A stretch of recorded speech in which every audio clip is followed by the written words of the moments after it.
Welcome back to SF Live. My name is Kai Hoffmann. I'm the @JR Mining guy on Twitter and the CEO of the Soar Financial Group. Thank you so much for joining us.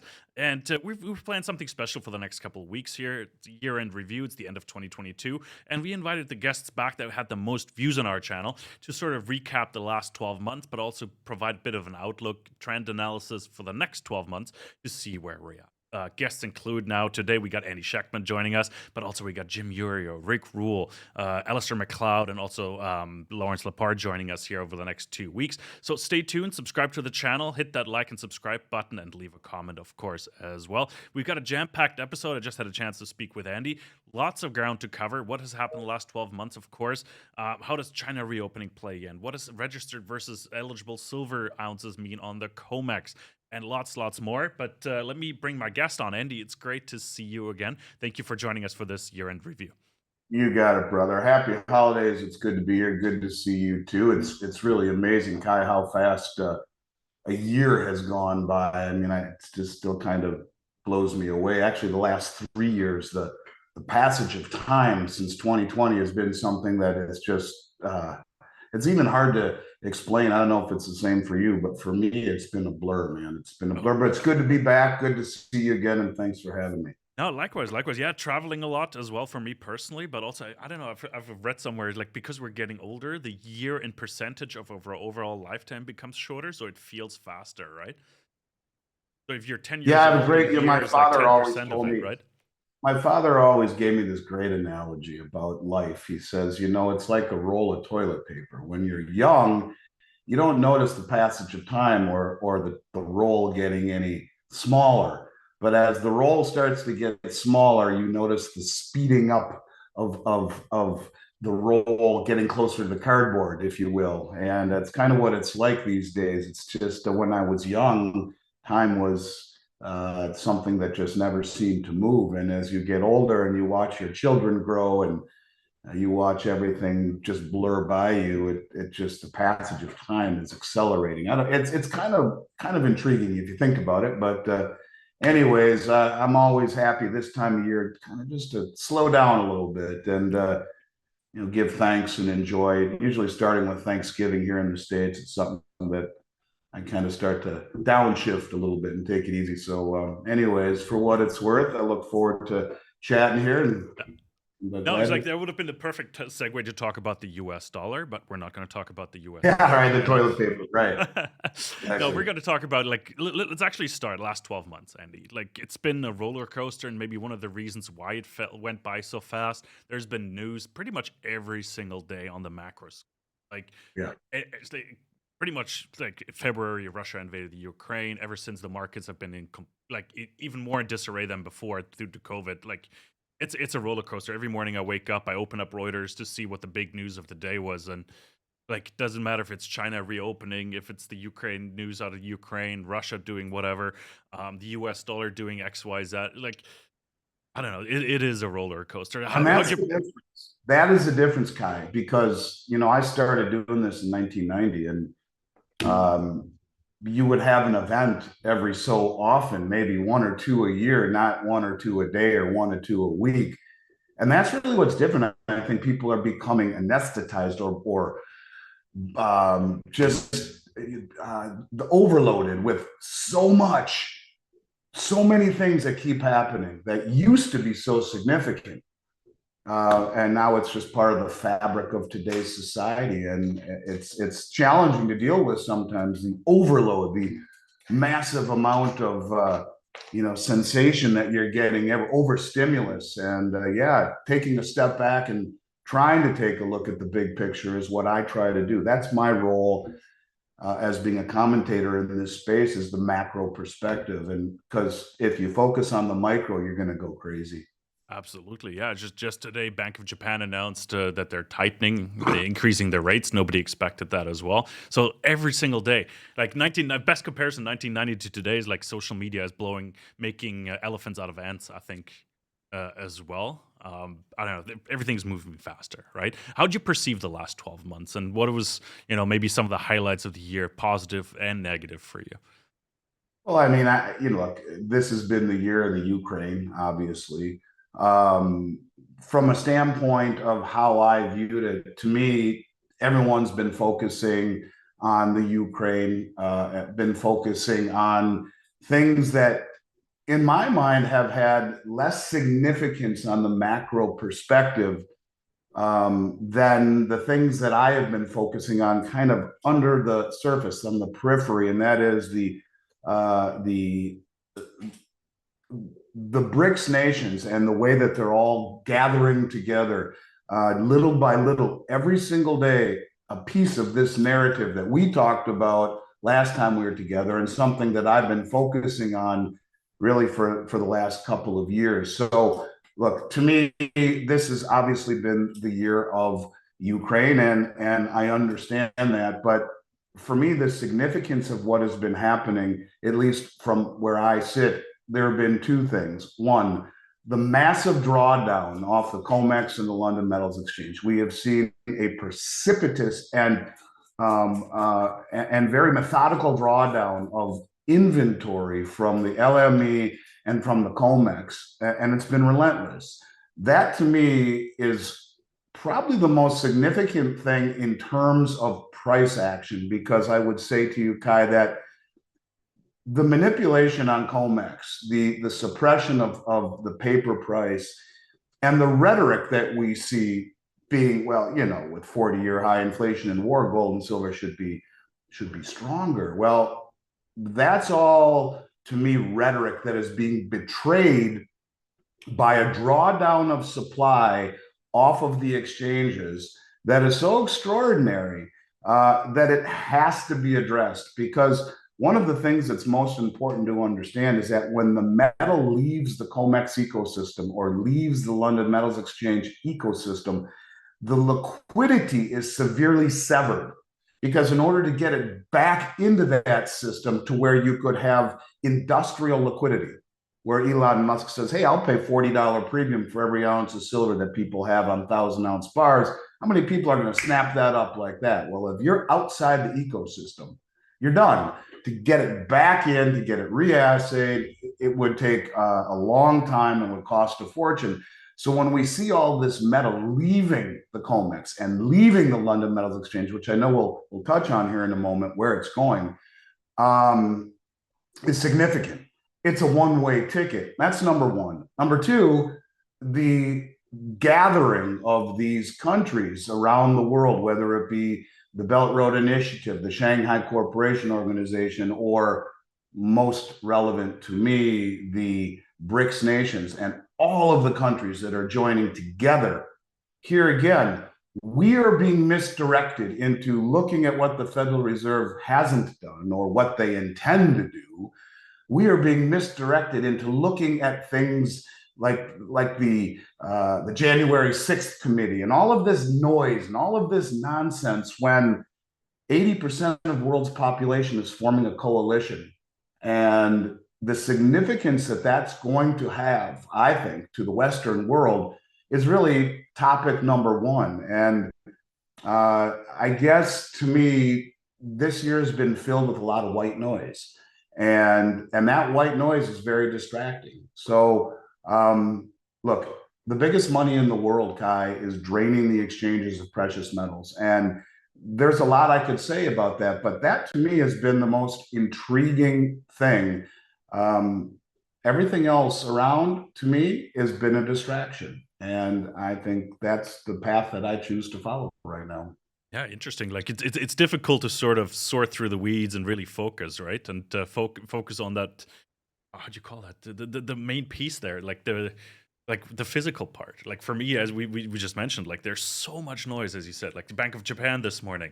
Like what is happening now with the U.S. dollar? The DXY dipped to 104 this morning. Gold was up a little bit. Silver was up 3.3%. Right? But sifting through that, like what does that actually mean? And now we come to the COMEX and LME numbers. Let's look at the vaults here, registered versus eligible, right? Like what does that mean? That brings me to the question, because it's a puzzling one for me, and I'm learning, right? Registered versus eligible, right? So eligible is an interesting category, right? And I think that certainly bears into the two categories, registered and eligible, are the way that the Comex categorizes the metal inside the vault. Let me take a step back and try to explain it to you this way.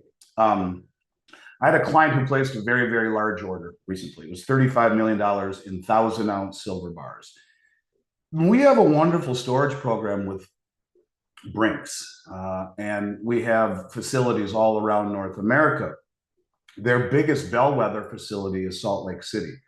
And if you know much about the United States, I know you live across the pond, but in the United States, Salt Lake City or Utah would be considered in the center of the country a place where, from a geographic standpoint, would be a good place to store metal. You'll see where I'm going with this. Our facilities in the United States are Los Angeles, Salt Lake City, Miami, and New York City. Of those 4 facilities, the only Comex depository is New York City. So with that being said, the client chose or wanted to have the bars stored at Salt Lake City. So I call my contact who is able to get me 1,000-ounce bars, incredibly competitive and very high up on the food chain. And I said, Rob, client wants to have these sent to Salt Lake City. And the gentleman I speak to has a massive account at Brinks JFK in New York City. And he said, well, the client would be better off storing them in Salt Lake City, in JFK than Salt Lake City, have better liquidity. And I said, well, why is that? I said, I can buy them out of Salt Lake City just as easy as I can out of JFK. He said, true. He said, but you will be pulling it out of Comex custody. And I said, well, so you're saying that JFK is the only Comex vault here? That is correct. I said, but it's being transferred from Brinks the whole way. Brinks will truck it to Salt Lake City. It's in their custody. He says, true that. However, once it leaves the Comex chain of custody, then it loses its liquidity. Now, the bars that are being held in my account at Brinks JFK, in this client's account at Brinks JFK, who ultimately chose JFK for where I'm going with this, hedge funds at Brinks JFK or pension funds or whoever's holding the metal, those are eligible accounts. That means that the bars are eligible to be put onto the registered category. Registered are the bars that are available for immediate delivery. Now, by the way, as a side note, those in silver, that number, the eligible category has bled down by about 75% since February 2021, or silver squeeze. It was about 140 million ounces in the registered category then, and it's 33 million or so now. Put that in perspective, the country of India will import over 300 million ounces this year of silver, and there's only 33 million ounces backing the price setting mechanism of the West in the eligible category. More enlightening was the admission by the CME group, who is the group in charge of the Comex, that said, when we post these eligible numbers, you should really decrease that by 50%. So the eligible numbers are somewhere in the neighborhood of, let's say, 300 million ounces. But what they're saying is you should cut that in half to 150 million ounces, because at least half of it ain't for sale. Mine ain't for sale. My clients ain't for sale. A lot of the people who are holding metal inside a facility like Brinks JFK in an eligible category. Yes, it's eligible to be put into registered. And remember, when my client was advised to not move it to Salt Lake City, what it basically means is the bars are assayed, the numbers are written down, the weights are written down, and they're in an eligible category like that. They could be moved to registered. If Elon says, I'll pay you 40 bucks an ounce over spot for every 1,000-ounce bar you want to pay me.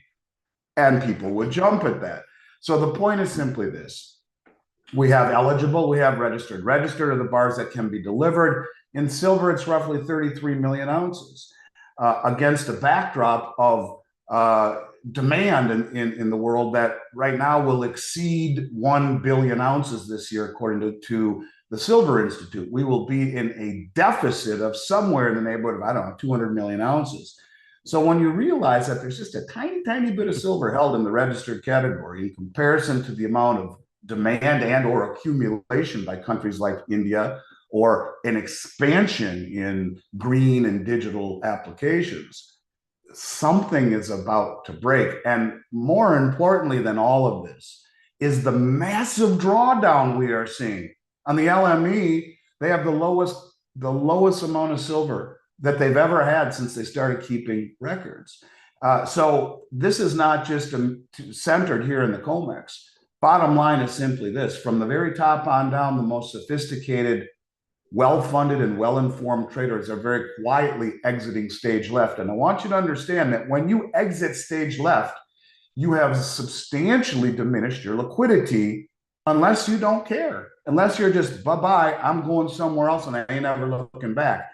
And that's what I want to take away here. That's what I want people to understand. The sophisticated money, the people closest to the information and with the biggest pocketbooks, they're running. And they're doing it before anyone else catches on, because everyone else is being misdirected by the price. And if you don't think that price suppression and misdirection is very pervasive in finance, then you haven't studied enough. And the biggest money in the world is trying to throw everyone else off the scent and keep them from being traded out of what they're trying to do. And that is to reposition outside the dollar into, as Zoltan Pozsar calls it, a new era dominated by commodities. And gold and silver, to me, aren't just commodities. They're money, they're wealth. Absolutely, yeah. No, definitely agree on there. Really interesting. Like, it brings me lots of points popped into my head while you were talking about physical silver premiums, right? Look, I Yes. don't have the recent price charts, but isn't that an indicator as well? Like, looking at an American Silver Eagle, like what the premiums are these days. It's is that an Yes, indicator or best it example of what you've is. been saying? It is. And it's interesting, since Thanksgiving, the premiums have come down considerably. But this is a very short term phenomenon. And it coincides with the new allocations for 2023 coming out that the mints are throwing onto the system. But it's a very small amount when I look at, and I'll get to your point on the Eagles in a moment, but when I look at the biggest distributors in the world and their price sheets, the premiums are lower than I've seen all year. However, the availability on these sheets in every category says limited, limited, limited, or 25,000 ounces total. That sounds like a lot, but it's not. I mean, it's not a lot at all. And one event will bring us right back to where we've been for the last 3 years. For the last 3 years, we've seen nothing but elevated premiums, considerably elevated premiums that continue to rise. And the Silver Eagle is obviously the one that everyone focuses on, as those premiums have been double digit, 9, 10, 11, 12, 13, 14, 15, $16. I mean, at any point over the price of silver since 2020, since February or March of 2020, and they have never come back down. I don't know if that's indicative, if we use the Silver Eagle, as much as it is the inefficiency of the United States Mint. And look, I love the US Mint. I'm one of 27 US Mint authorized resellers. They've defined my career, but they've been incredibly inefficient. And the premiums on the Eagles are still elevated over 3 times what they were my entire career. And it's been 33 years I've been doing this. But indeed, whether you're talking 100-ounce bars or Silver Eagles, we have seen nothing but elevated premiums. But yet, Kai, you mentioned Rick Rule. Rick has been a good friend of mine for a long time, and he might be the from a macro perspective, from this industry perspective, more in tune and brighter than anyone I've ever known. And he has a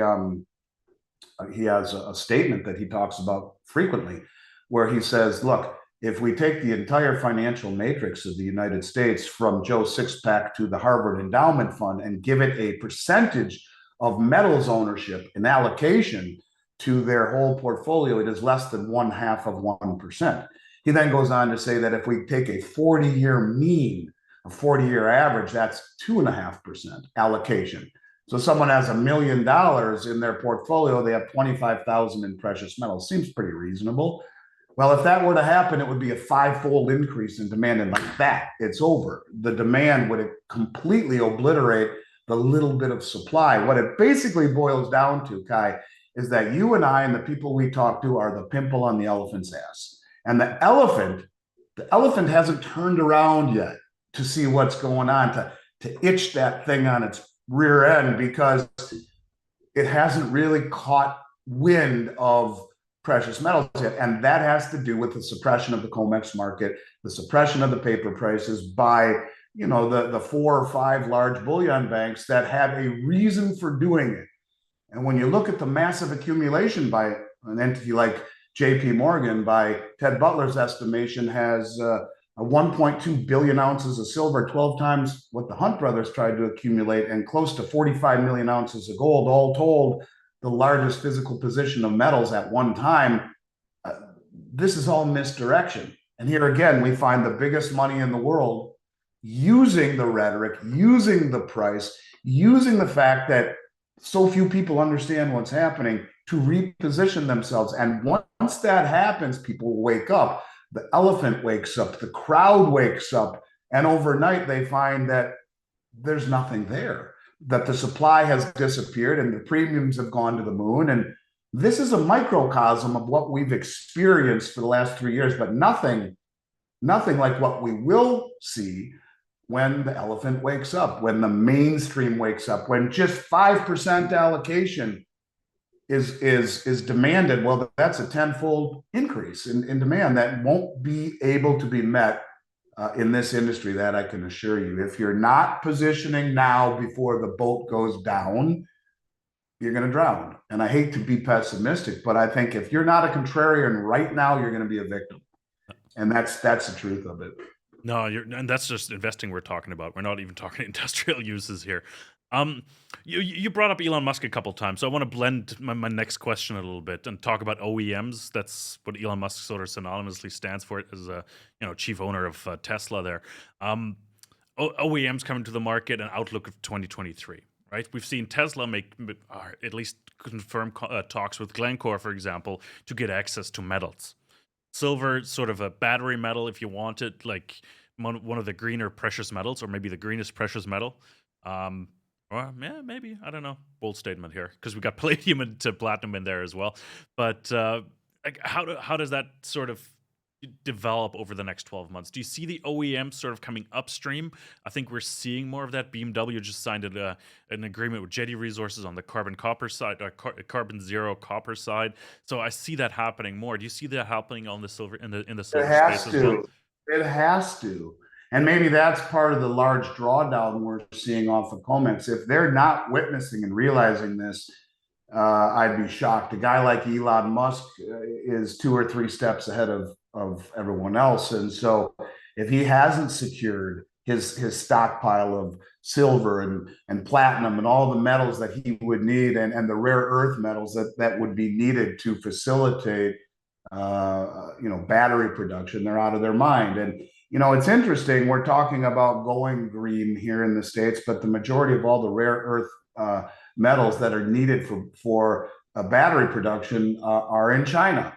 And so when you talk about very, very small stockpiles of silver that are available for delivery, and you need copious amounts, yeah, I think that it would be in their very best interest to, first and foremost, a guy like Elon, to try to disintermediate the entire process and go directly to the producer. And maybe we will ultimately see something like that, where these producers just sidestep the bullion banks, sidestep the process of bringing the metal from the ground to the end user, and make deals directly with the big industrials. And you're right, when you talk about industrial applications, that's one of the things that I think people need to understand about silver that makes it so unique, is that most commodities have one demand source. You look at something like copper, its primary demand drivers are industrial. Gold has a little bit, like in microchips, but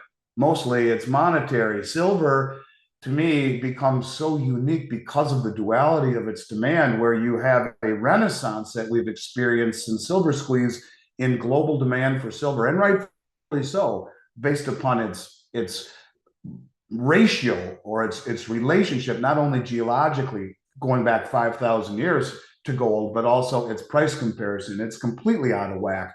But you have an expansion in green and digital applications where you need silver.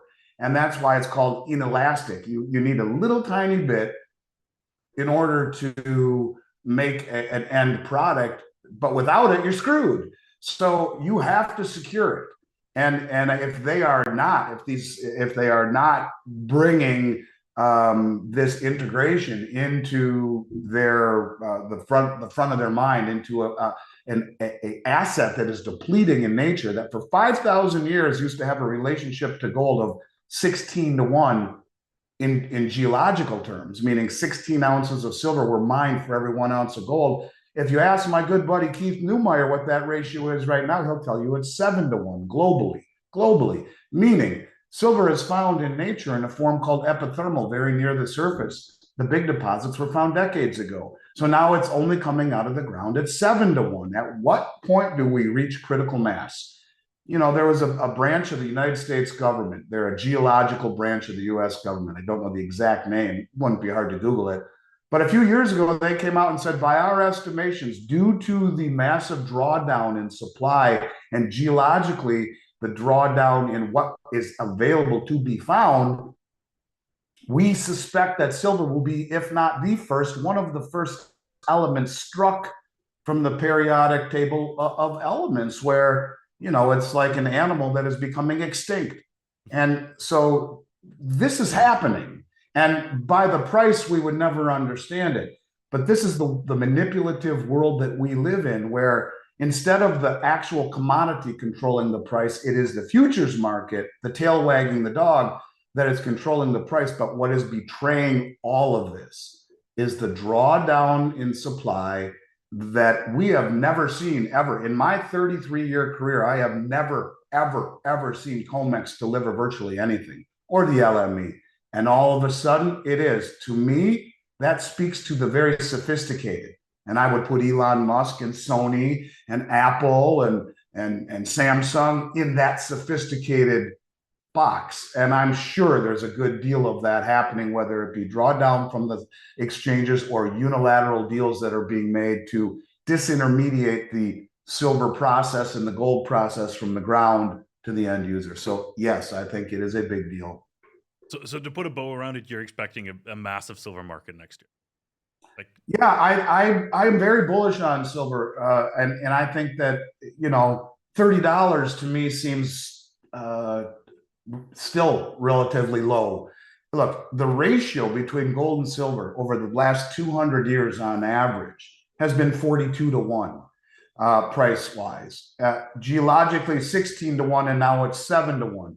So if you just take $1,800 gold and divide it by 42, what do you get? You get 1,800 divided by 42. That's $43 an ounce. Silver should be $43 an ounce based on the last 200 years worth of price average, period.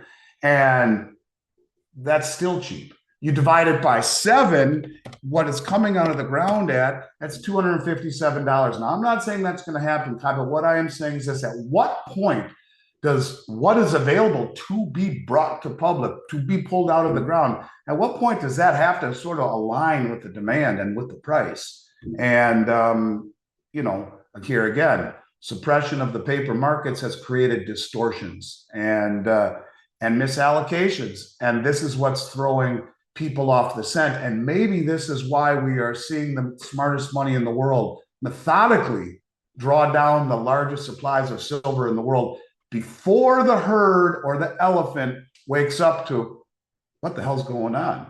And they will have already been repositioned, sitting on the deck chairs, having a beer when everyone else is scurrying to put a life jacket on.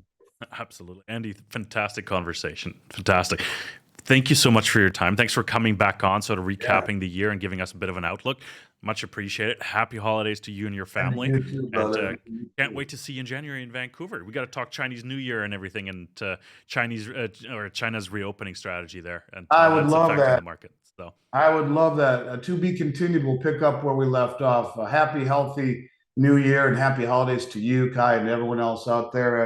And like I said, I'll be waiting at the bar for you in Vancouver with the beer with your name on it, and we'll pick up where we left off. Fantastic. I'm looking forward to that. Thank you so much, Andy. everybody else, thank you so much for tuning in. We hope you enjoyed this recap of 2022 and a bit of an outlook of 2023. Thank you so much for tuning in. We have lots more great guests lined up for our Outlook and Review series. So make sure to subscribe to the channel, hit that like button, and of course, leave a comment. What do you think is going to happen? Thank you so much for tuning in, and we'll be back with lots more.